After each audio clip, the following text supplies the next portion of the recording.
Et comme chaque semaine, c'est l'heure de retrouver Investir en Action avec mes experts autour de la table. Christian Ginolac, Gaspard Gestion. Bonjour Christian. Bonjour Thomas. Rémi Lebailly, Investir. Bonjour Rémi. Bonjour Thomas. Et Thomas Louis chez Acer Finance. Bonjour Thomas. Bonjour Thomas. On commence tout de suite par un petit tour d'horizon de l'actualité fort dense de cette semaine boursière.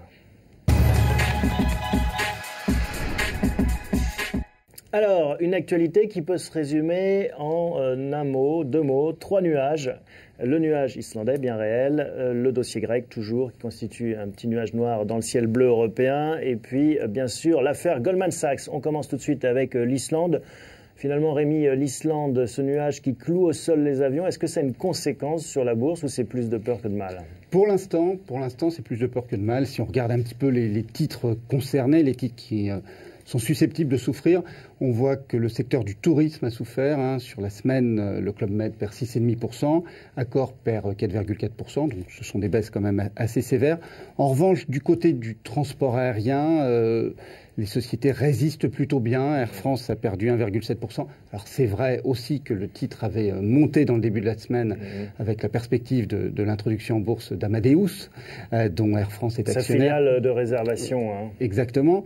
Donc Air France a résisté, même si le titre a quand même souffert vendredi et lundi. Et il y en a même qui profitent de ce nuage, Eurotunnel par exemple, qui progressait lundi. Alors nos amis gérants, est-ce que ça vous inquiète, ce nuage islandais, pour l'instant, Christian ?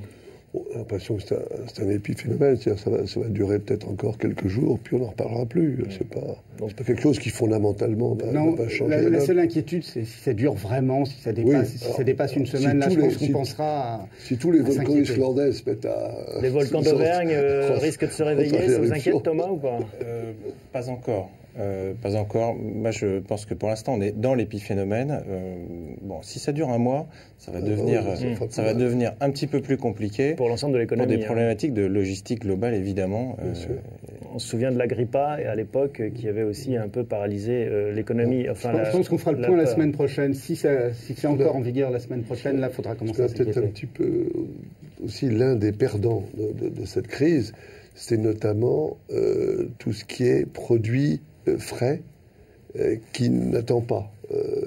Hier soir, on voyait par exemple des containers entiers de fleurs qu'on est forcé de jeter parce que ça ne se garde pas. Donc il y a certains métiers comme ça qui vont avoir des difficultés. Alors le dossier grec, c'est un nuage encore ou pas, ou finalement, parce qu'on en reparle un peu toutes les semaines, on a l'impression que ça reste en toile de fond.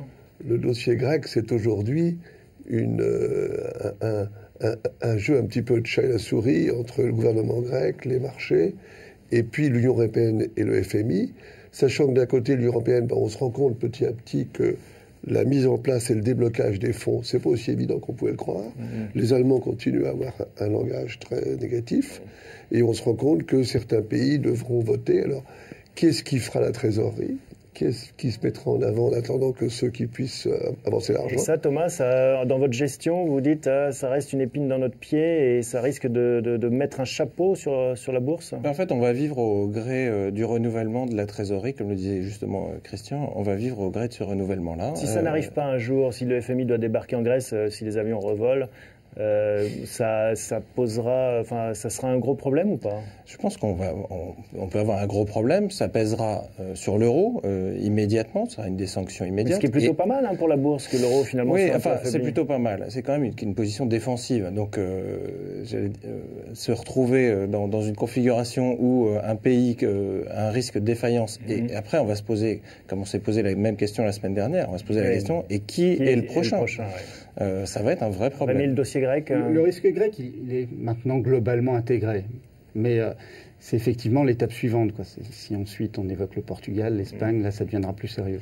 Alors, autre gros dossier qui a fait vraiment vaciller, là pour le coup, les bourses, moins 2% à Paris vendredi dernier. Goldman, accusé par la SEC, la SEC, le gendarme boursier, de fraude.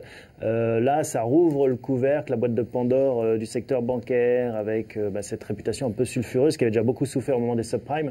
On parle beaucoup des banques, on sait, Christian, que vous aimez ces actions. Finalement, c'est compliqué, malgré les bons chiffres qui sortent. Oui, Goldman va annoncer ses résultats ce soir. On s'attend à de très bons résultats. Citi c'était bon, JP Morgan c'était bon. Oui. Ce qui est en cause, si j'ai bien compris, dans ce dossier de Goldman Sachs, c'est tout ce problème de muraille de Chine entre les activités sur le marché primaire et les activités de gestion. Alors, dans le détail, la défense de Goldman Sachs est très claire, et de dire nous avons affaire à des clients qui sont des clients confirmés, majeurs, vaccinés. Oui, mais sans faire le procès. C'est les grandes compagnies d'assurance et les banques, etc. Donc, ils sont décidés comme des grands garçons. Mais sans faire le procès, est-ce que ça va plomber le secteur bancaire pour un moment, cette histoire Goldman, selon vous, Thomas? Moi, je ne pense pas. Chez Goldman, on est dans le domaine d'abord de la banque d'investissement. Donc, on ne va pas pouvoir généraliser à tout le secteur bancaire. On a les résultats de Goldman ce soir. On a ceux de Morgan Stanley demain. On a vu quand même les banques françaises en souffrir. Hein. Les banques françaises sur leurs actions, alors qu'a priori, on se dit elles sont loin de sur la partie BFI et par souci de plus de déontologie, on se demande un peu si... il y a des banques françaises qui pourraient être éclaboussées?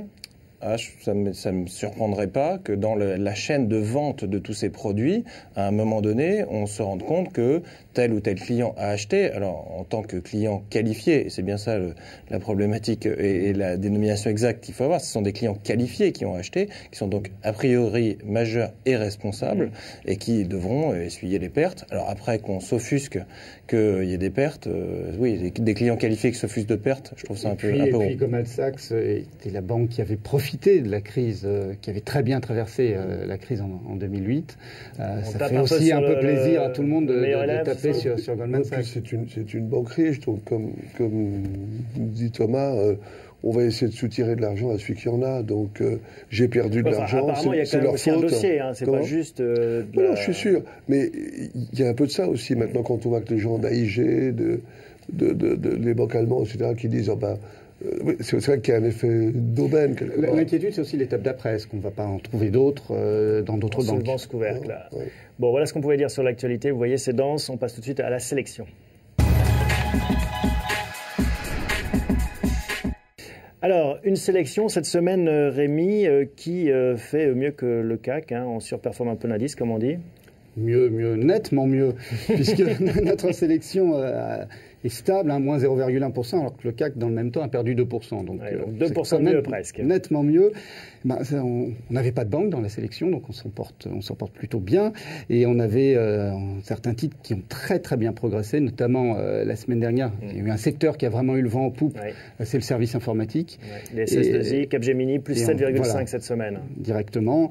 Et puis on a d'autres titres qui se sont bien comportés. L'air Hermès, qu'on a depuis quelques temps dans notre sélection et qui monte régulièrement, c'est un petit peu un call sur la reprise de l'activité économique. Et pour l'instant, ça fonctionne bien. Et puis une troisième société qu'on peut citer, c'est Téléperformance, qui a gagné plus de 3%. Alors Téléperformance, c'est une société qui avait un petit peu déçu en 2008-2009. Elle a une activité importante aux États-Unis, donc l'évolution du dollar lui est favorable. Alors je me tourne vers nos amis gérants. Des idées d'arbitrage, Thomas? Pas particulièrement.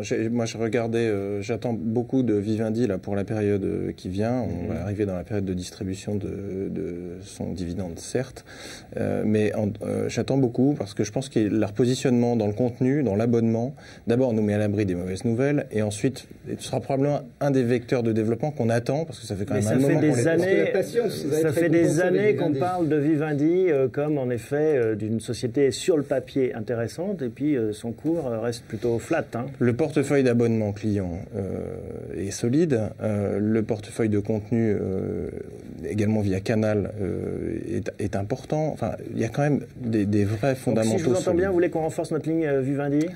On va peut-être pas s'emballer tout de suite, mais on va au moins attendre le coupon. C'était la suggestion de Thomas. Christian, est-ce que vous avez des envies d'arbitrage par rapport à notre portefeuille? Je me disais que l'EF Énergie Nouvelle est rentrée un petit peu dans un nouveau schéma dans la mesure où maintenant le gouvernement sont un petit peu en train de reprendre les aides qu'ils ont données notamment au photovoltaïque. Et à l'éolien en France. L'éolien souffre beaucoup. Et en France, l'éolien souffre également. Donc vous pensez qu'on est un peu un paroxysme pour c'est-à-dire que dans tout cet ensemble de faut-il réduire les niches fiscales, etc., clairement, l'EF Énergie Nouvelle vit des niches fiscales. À manger son pain blanc. Donc vous avez envie de sortir cette ligne d'EF Énergie Nouvelle. Je me dis que peut-être qu'il y a plutôt des mauvaises nouvelles à avoir. Voilà, c'est une belle société, mais le timing n'est peut-être pas idéal. Qu'est-ce qu'on fait alors? Est-ce qu'il faut trancher, Rémi? On tranche et on la vend. Alors, on tranche dans le vif, on vend EDF Énergie Nouvelle au cours d'ouverture de mercredi matin. Le lendemain de l'enregistrement de notre émission. Des idées pour compenser cette sortie d'EDF Énergie Nouvelle ou pas? Oui, moi je crois que si les banques continuent à baisser, il faut penser à acheter alors, les laquelle, meilleures. Goldman Sachs? C'est la meilleure. Oui, c'est la meilleure, mais peut-être pas en ce moment. Mais non, et puis, mais attendez, regardez, une banque comme la BNP, je ne vois pas comment elle peut être affectée. Donc, Thomas? Entièrement d'accord avec Christian. Sur la BNP, bien que j'émette toujours des réserves quant aux lectures des bilans, c'est malgré tout un des leaders qui est en train de tirer éminemment profit de son affaire sur Fortis. Ouais. Donc là, la pression monte sur Rémi, parce qu'on sait qu'investir est un peu plus prudent vis-à-vis des banques. On est vraiment prudent sur les banques, mais effectivement, s'il y en a une à prendre, c'est BNP. Alors, est-ce que c'est la bonne semaine là? Mais je vais continuer à tenir. Parce que le fait qu'il y ait un petit trou d'air justement sur le secteur bancaire militerait pour cette rentrée? Il n'a pas été énorme sur BNP Paribas. Oui, mais peut-être qu'il ne viendra jamais. Peut-être. Donc non, moi j'ai une autre proposition, c'est Carrefour dans le secteur de la distribution. C'est un secteur qu'on n'a pas dans notre sélection. Le chiffre d'affaires a été publié la semaine dernière, il était plutôt encourageant. Et puis le discours des actions aussi, des titres, donc reluer en fait les actionnaires. Le discours qui l'a accompagné était plutôt tonique. Donc moi je suis partisan de prendre du Carrefour. Il y a des actionnaires qui mettent la pression derrière. Assez d'accord. Secteur qui n'est pas présent en plus dans notre portefeuille. Donc un consensus là, une ligne de Carrefour. Une ligne de Carrefour. Allez. Alors voilà, une ligne de Carrefour. On sort la ligne EDF Énergie Nouvelle. On rentre une ligne de Carrefour, vous l'avez compris, au prix donc d'ouverture de mercredi matin. On passe tout de suite à l'agenda. Et donc on termine cette émission avec notre agenda. Alors on attend, Thomas, des nouvelles du marché de l'immobilier américain jeudi. Effectivement, jeudi 22, nous aurons les ventes de logements anciens aux États-Unis. Ça c'est un signal que vous continuez de guetter. Toujours, j'en parlais la semaine dernière sur l'indice Case-Shiller de la semaine dernière. L'indice macroéconomique de confiance aux États-Unis. Si on a un indicateur... plusieurs indicateurs qui nous confirment cette reprise de la confiance, ce sera bien celui-là. À chaque fois, ça revient par là. On peut regarder tous les indicateurs qu'on veut. À chaque fois, la confiance revient par l'immobilier aux États-Unis. Et l'indicateur du marché ancien est, à mon avis, assez révélateur. D'après moi, c'est un indice à surveiller. À suivre. Jeudi également, Rémi, ST Microelectronics. Voilà, c'est une des rares sociétés françaises qui publie des résultats trimestriels. La plupart annoncent simplement des chiffres d'affaires. Alors, on a eu la semaine dernière les résultats d'Intel qui étaient plutôt bons. On a eu aussi en France, sur une société plus petite en début de semaine, Soitec, qui a aussi annoncé des bons résultats. Donc, on peut espérer que ST Micro... Oui, en général, le secteur a l'air de... On l'a vu avec le secteur fonctionne bien. Les SS2I aussi, qui repartent. Alors, le seul petit bémol, c'est que ST Micro a tendance à décevoir assez souvent. Espérons que ce ne sera pas le cas cette fois-ci. Bon, rendez-vous jeudi également. Christian, qu'est-ce que vous avez noté sur votre tablette? J'ai noté l'indice chiffre d'affaires de l'air liquide. C'est une valeur qu'on n'a pas besoin de présenter. Une valeur icône pour tous les boursiers. Je revoyais l'autre jour les chiffres. Sur les 30 dernières années, la croissance des résultats et du cours de bourse a été de plus de 8% l'an. Et c'est la même chose sur les 20 dernières et sur les 10 dernières. Voilà, c'est une belle morale. Trouver mieux, c'est difficile. Une belle conclusion pour cette émission. Il fallait le savoir il y a 30 ans et acheter Air Liquide il y a 30 ans. Ceci dit, merci à tous les trois. On se retrouve la semaine prochaine, même endroit, même heure.